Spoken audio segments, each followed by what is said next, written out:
Welcome back, everybody. Towards the end of the last lecture, we mentioned standardizing, but didn't explain what it is and why we use it. Before we understand this concept, we need to explain what a transformation is. So, a transformation is a way in which we can alter every element of a distribution to get a new distribution with similar characteristics.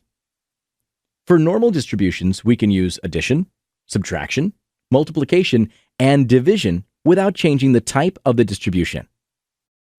For instance, if we add a constant to every element of a normal distribution, the new distribution would still be normal. Let's discuss the 4 algebraic options and see how each one affects the graph. If we add a constant, like 3, to the entire distribution, then we simply need to move the graph 3 places to the right.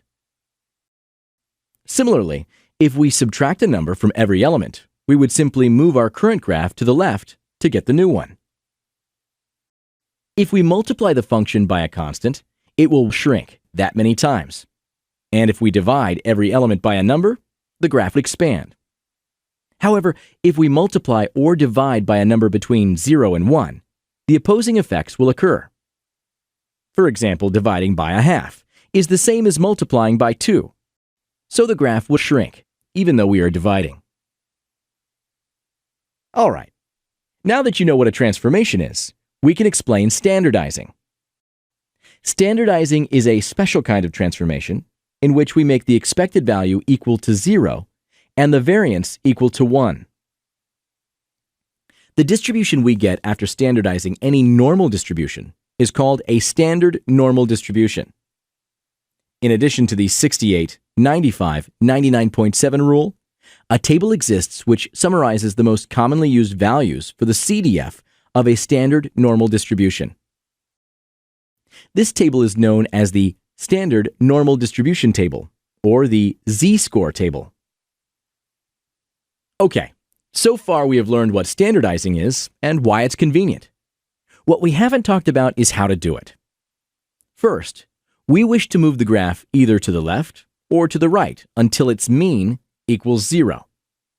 The way we would do that is by subtracting the mean, mu, from every element.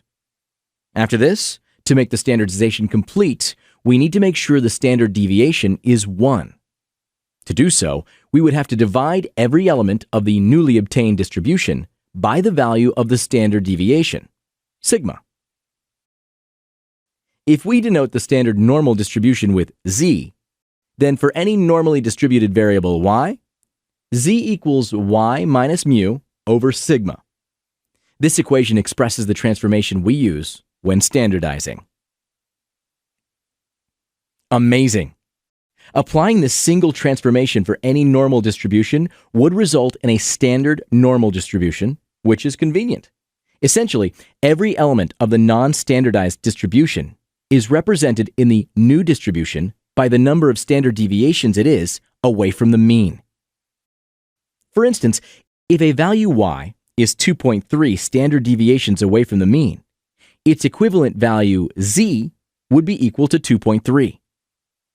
Standardizing is incredibly useful when we have a normal distribution.